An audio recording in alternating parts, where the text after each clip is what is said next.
When I think of Stalingrad, sometimes the first thing I remember isn't the bombs or the screams or the smell of gunpowder that seemed to seep in through your pores.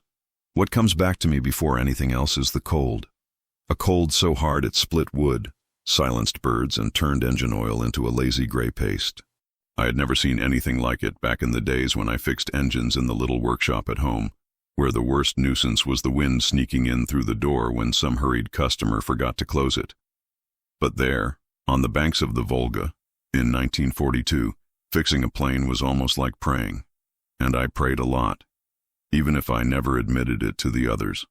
That day, before the sun came up, I woke to the low sound of short, spaced-out sirens. They warned that another batch of damaged aircraft was coming in from the front line. I got up feeling the ice bite into my shins through my worn-out socks. I hadn't been sleeping well for weeks.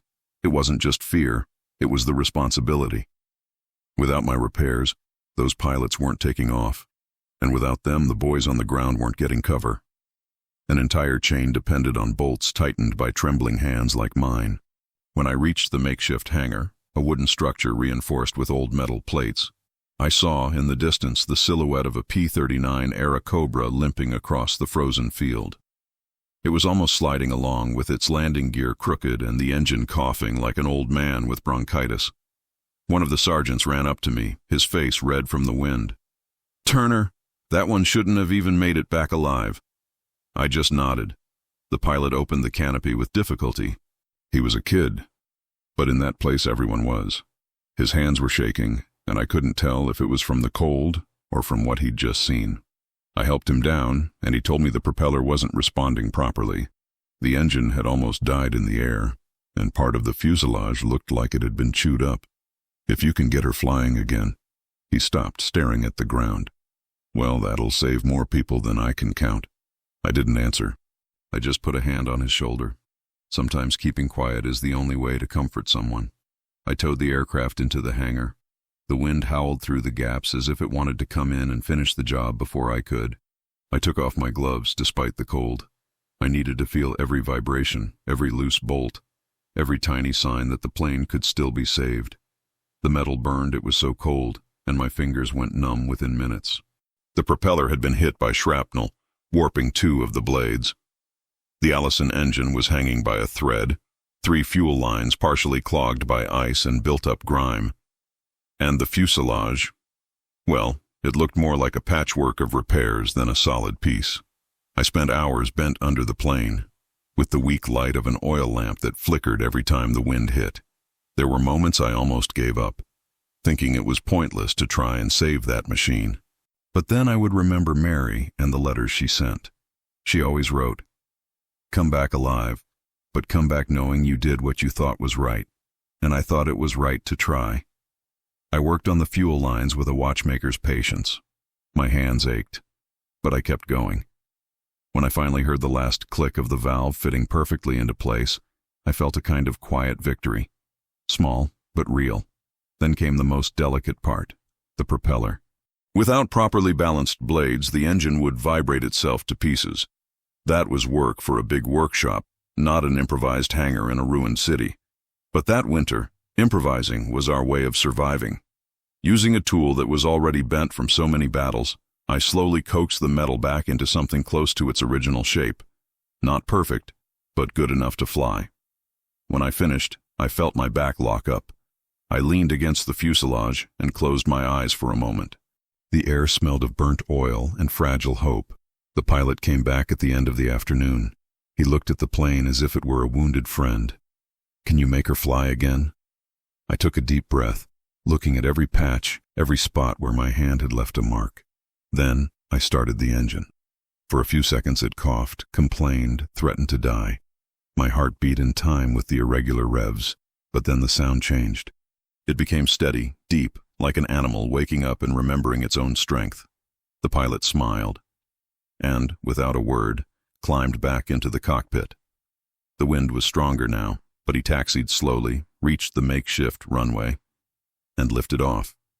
He climbed as if the ruined city could no longer hold him down. I watched until he disappeared into the pale sky. A plane that shouldn't have flown, but did because of me. Not because I was a hero, but because in that place, every small gesture meant the difference between living and vanishing without a name. That night, I lay down on my bunk with my hands burning.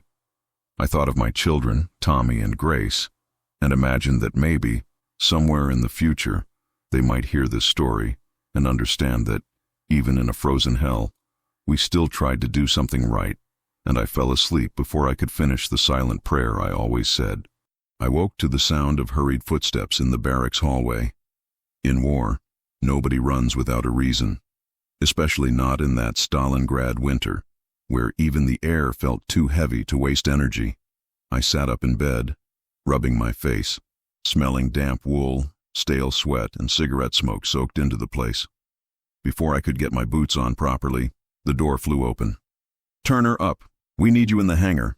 Now." It was Lieutenant Harris, always way too serious for someone so young. His face was pale, but his eyes had that mix of urgency and fear I already knew well. "What happened?" I asked, lacing my boots in a rush. "We just got an important reconnaissance request from the river line. The Russians are holding as best they can, but they're asking for more air support. We've got one plane ready, that P-39 you brought back yesterday, and," he hesitated, "they're going to need her again. Only the pilot didn't make it back." I already knew what "didn't make it back" meant. I didn't ask for details. At that point in the war, you learn to skip certain questions just to keep breathing. I walked to the hangar with the lieutenant. The wind cut my face and made my eyes water. The sky was a dirty gray, like someone had rubbed out the blue with charcoal. In the distance, you could hear the constant rumble of artillery, a sound that never completely stopped, only changed in intensity. When I went in, the P-39 was there, silent, covered with a thin layer of ice. It looked like a sleeping animal, exhausted. I ran my hand along the fuselage, feeling the cold seep through the glove. "What's wrong with her now?" I asked. Harris handed me a clipboard with notes from the last flight. Another pilot had brought the plane back, but complained of loss of power at certain RPMs and an ugly vibration on the way down. "If this thing goes down before it reaches the target, we're done for," the lieutenant said. "And there's more. This flight's taking a Russian observer. A major. Someone important to them. The guy needs to see where their lines are buckling." I sighed, looking at the engine like you look at an old friend who's sick. "How much time do I have?" "Less than you'd like," he said. "Russian command is pressuring us. They say if they don't get support fast, some sectors are going to collapse." I was left alone with the plane. I took my gloves off. Again. It was almost a ritual. And I started undoing what I'd fixed the day before. Engine open, tubes, hoses, cables. Sometimes it felt like we tore down our own work just to prove we could still do better. The vibration the pilot described, I'd seen something similar before. Some misalignment in the shaft, maybe, or still a side effect of those patched-up propeller blades. I used a wrench, the same one that had traveled with me all the way from my little workshop back home. I caught myself thinking of it as a bridge between two worlds. The world of my simple life, with Mary making coffee in the kitchen, and that one there, where every tightened bolt might mean a man coming home alive, or not. While I was inspecting the Allison engine, I found a small fault in one of the support bushings. Something subtle, almost imperceptible, but enough to cause shaking at certain RPMs. We didn't have a spare for it. I looked around, searching for anything that might work. That's when I saw, in a corner of the hangar, the carcass of a completely wrecked aircraft, lost in another crash landing weeks before. I went over, dug through scrap, tore my gloves, scratched my fingers, until I found a similar part, worn but usable. I wiped the metal with a greasy rag, sanded what I could, adapted it. In that place, factory original was a luxury nobody could demand. While I worked, I heard footsteps behind me. "You are Turner?" The voice had a strong accent. I turned. It was a Russian officer, heavy coat, cap with a red star, pale, tired eyes. Beside him stood Lieutenant Harris. "That's me," I answered. "This plane," he pointed with his chin, "is the difference between our men seeing tomorrow's dawn or not." He spoke with limited English, but it was enough. The way he looked at that machine, it was the same way our pilots did. In the end, Fear and hope sound the same in any language. "I'm doing everything I can," I replied. "But I can't promise perfection." He gave a sad half-smile. "Perfection died in the first winter," he said. "Now we only want enough." I went back to work. I swapped out the bushing, retightened the assembly, checked the fuel lines again, double-checked every connection as if my own family were sitting in that cockpit. The cold made my nose run and my hands ache, but that kind of focus is its own sort of warmth. Sometimes, in the middle of war, you forget your own pain simply because something else demands all your attention. When I finished, I asked them to bring the cleanest fuel they had, and we heated the oil in an improvised drum next to a crude heater made of tin and coal. Oil that was too cold would ruin everything. There, any detail could turn into a death sentence. Time to test the engine. The Russian major stood outside, watching, saying nothing. I climbed onto the wing, got in quickly to engage the system, then hopped down, leaving the rest to one of the ground crew. Starter engaged. The engine coughed, sputtered, shuddered. Inside, I kept repeating, come on, just a little more."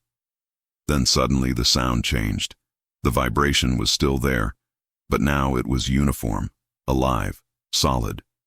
The kind of noise I'd learned to recognize since my early days in the workshop. It wasn't the purr of a show engine, the kind you see at fairs or demonstrations. It was the roar of a machine that knew it was about to be pushed to the limit. I looked at the tachometer, then at the revs. We throttled back. The irregular vibration seemed to have disappeared. The Russian major came closer, the wind tugging at his heavy coat. "Will it hold?" he asked. I could have given him a technical speech, used complicated terms to hide my own uncertainty. But sometimes the truth is all you have to offer. "If I didn't believe it would hold, I'd stop the takeoff myself," I said. "Nothing leaves here if I think it's going to kill someone for nothing." He studied me for a few seconds. Then he nodded. "Then I will go in it." That sentence caught me off guard. "You? I thought you were only observing on a flight with our pilot." "Not today. Today I go with him. I must see with my own eyes where we are losing men." There was a brief argument between him and Harris. Command issues, politics, responsibility. Things too big for a mechanic like me. But in the end, the major climbed into the plane alongside the American pilot assigned to the mission. Before closing the canopy, he looked down at me. "You have family?" he asked, almost shouting over the engine noise. "I do. A wife, 2 kids. Me too. If we return, I will remember your name." I don't know why, but that moved me more than medals or praise from any superior. A stranger, from the other side of the world, trusting his own life to a patched-up machine put together by my hands. The plane taxied along the uneven, trampled snow and hard ice. The wind kicked up little white whirlwinds. I kept my eyes fixed on it as if, just by looking, I could hold every bolt in place. The runway ended near a row of twisted trees.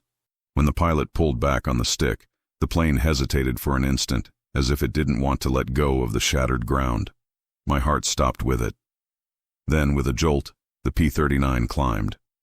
Lower than I would have liked, but flying. We watched as it disappeared into the gray horizon, towards the line where Russian and German men were killing each other over a few meters of rubble. I walked back to the hangar slowly, my legs heavy. I gathered tools, cleaned what I could. The silence after a takeoff always bothered me. It was as if for a moment the whole airfield held its breath, waiting to find out whether all that effort had been worth it. A few hours later, close to sunset, an engine's drone came back. We ran outside. It was him. The same plane that shouldn't have flown the day before. The same one now returning streaked with smoke and with fresh holes in the fuselage. It landed hard, but in one piece. When the engine finally shut down, I felt the sound die inside my chest like a physical relief. The major climbed down first. There was blood on his sleeve, but he was walking. He walked past me, stopped, and held out his hand. "You," he said, searching for the word. "Mechanic. Gave one more day to us." I shook his hand.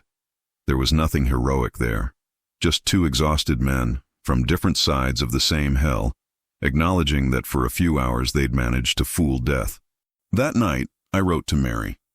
I didn't tell her everything, I never did, but I wrote that sometimes I felt my job was to take the impossible and drag it just a little bit closer to the side of possible. That maybe one day the kids would like to know that. I sealed the letter with trembling fingers, silently asking that it wouldn't get lost in some frozen mailbag in the middle of nowhere. As I lay down, hearing the distant rumble of other engines, I thought about that one particular plane, the one that shouldn't fly, and yet kept being pushed to the very edge of the impossible, and I fell asleep wondering if, the next day, it would be dragged back to that edge once again. I never forget the dawn of that day. A strange silence hung over the airfield, as if even the artillery had decided to take a breath before going back to destroying the world. The cold was the same, the kind that clings to your bones, but there was something different in the air, a tension, an anticipation. I was in the hangar, finishing adjusting a fuel pump on another aircraft, when Lieutenant Harris came running. And when someone runs in Stalingrad, you already know. Big trouble is coming. Turner, that P-39, we need her again. I set the tool down slowly, feeling my stomach twist. What happened this time? Harris took a deep breath. The Russians are holding off a massive counterattack. They're asking for immediate support. And the observer, the major, says he only trusts that plane to do the reconnaissance. He says only the two of them, him and the pilot, know the exact route and can survive the trip. Survive is a strong word to use around here. I muttered. The lieutenant gave me that look of someone who knows it too, but has to do it anyway. I walked over to the plane. There she was, that stubborn thing, full of new scars, bullet marks, patches on top of patches. I ran my hand along the fuselage like a farmer who knows every vein in his own horse.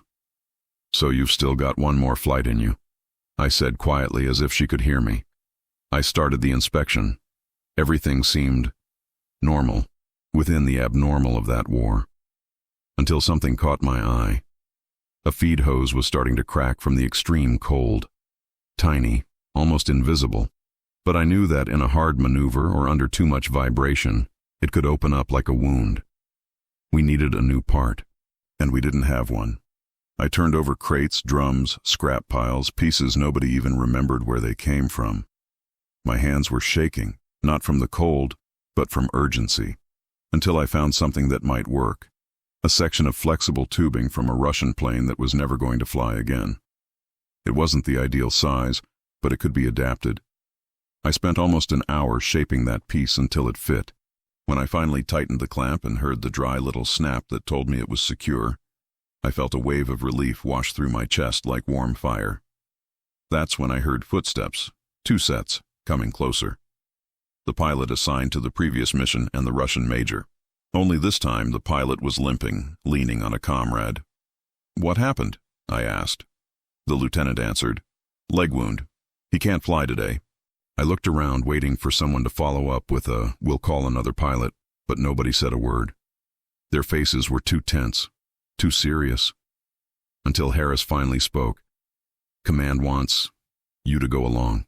It took me a second to process it. "Me? In a P-39? Are you out of your mind? I haven't flown anything since the training biplanes before the war. And even then, only a few hours." The Russian major stepped closer. "You do not need to pilot. We only need a man who knows that engine better than anyone alive. The flight is low, risky. If something goes wrong, you are the only one who can save it." I felt the ground drop out from under me. It wasn't fear. It was a kind of cold shock that leaves you speechless. I had never flown in combat. I'd always stayed on the ground, on the side where my mistakes could kill others, but never me directly. I looked at the plane. I looked at my hands, and I thought of my children. If I refused, they'd find another mechanic, less experienced, less prepared, and the major would probably die. And maybe entire defensive lines would fall for lack of that reconnaissance. I took a deep breath. "I'll go." The words came out before I could overthink them. Maybe it was madness. Maybe it was pride. Maybe it was just being tired of watching so many die because one cog didn't turn the way it should. I climbed onto the fuselage, shaking. The cockpit was cramped, cold, smelling of old metal and fresh sweat. The major sat behind me, adjusting his observation instruments. "Are you sure?" he asked. No, but we're going anyway. The engine started, and for the first time, I felt that sound not as a mechanic, but as a passenger. The fuselage vibrated differently from the inside, almost as if the plane were breathing with you. We taxied slowly over the hard-packed snow. At every jolt, I wondered if I'd tightened everything enough. At every strange noise, my heart jumped. And then we took off. The world below was a white carpet speckled with ash and black craters. The Volga cut across the frozen landscape like a dark scar. Stalingrad, or what was left of it, looked like a pile of stone skeletons. The major pointed east. "There," he said. "We must see where they are advancing." The pilot banked the plane. We dropped lower, flying almost skimming over the ruins. The wind battered the airframe and the engine sounded uneven sometimes, but nothing I didn't recognize as normal for the state it was in. Until I heard it. A dry crack, short, sharp, and my blood ran cold. "The engine's losing pressure," I shouted. The pilot confirmed. "I see it. Something in the feed line." I knew exactly what it was. The improvised part. It was holding, but the cold might have made the rubber too brittle. We needed to reduce the strain on the system. "Throttle back to 70% power. No more than that," I shouted. The pilot obeyed. The vibration eased but didn't disappear. We were limping through the sky like a wounded bird. "We've got what we need," the major said, peering through his binoculars. "The Germans changed the supply route. We must take this information back. If the engine holds for the return," I muttered. And then it happened. From behind a ruined building, 2 tracer rounds climbed up toward us. Light flak. The pilot jerked the plane aside, and the vibration jumped to a level I'd only heard once before, seconds before another engine exploded in midair. "If we keep this up, the engine's going to crack open," I yelled. "I need to cut the flow manually." The pilot shouted. "How?" I was already undoing my harness. "I'm heading into the forward maintenance compartment. Keep her steady." It was madness. One wrong move and I'd be thrown out into nothing. But I moved through that plane like a man walking through his own house in the dark. I knew every inch of it. I opened the panel, the wind slicing at me like a knife. There was the hose, cracking, shaking, about to burst. I grabbed it with one hand. With the other, I tightened the improvised clamp until the metal bit into my finger. The vibration eased, but it didn't stop. Then I realized it wasn't just the hose. The support next to it was giving way. The airframe didn't have the strength anymore to withstand a hard, aggressive flight. "Pilot!" I yelled. "We're going down now. Any field, any clearing." "We've got nowhere," he answered. "Except the frozen river, the Volga, a white graveyard." "Then that's where it'll be," I shouted. I don't think anyone's ever prayed so fast in their life. The pilot leveled the plane. The ice rushed up at us, looking like shattered glass. The engine coughed, lost power, came back, coughed again. "Hold on!" the pilot yelled. The impact hit like a punch to the chest. The fuselage skidded, throwing up sparks across the ice. The cockpit shook as if it were about to tear apart. I slammed my head and felt warm blood trickle down my eyebrow. But we were alive. Alive. When the plane finally stopped, a deep silence took hold of the world. A heavy, frightened silence, almost respectful. We stumbled out of the aircraft. The major was breathing hard. The pilot's arm was dislocated. I could barely see straight. But we were alive. The major grabbed my shoulder. "You saved 2 nations today," he said. "Mine and yours. Because this information will save many men." I wanted to answer with something beautiful, profound, historic. But all I managed to say was, "I just did my job." Hours later, rescued by a Russian patrol, we returned to the airfield. The plane stayed out there on the ice, the one that shouldn't have flown, and flew right up to its last breath of metal. It was the end for her. And in a way, the end of a part of me too. Years later, already an old man, I still dream of that engine purring one last time. And I think about how much life depends on small parts, small gestures, small men nobody will ever remember in the history books. But I remember. I remember every bolt. And I'm grateful I survived to tell the tale. O ChatGPT pode cometer erros. Confira informações importantes. Consulte as preferências de Co.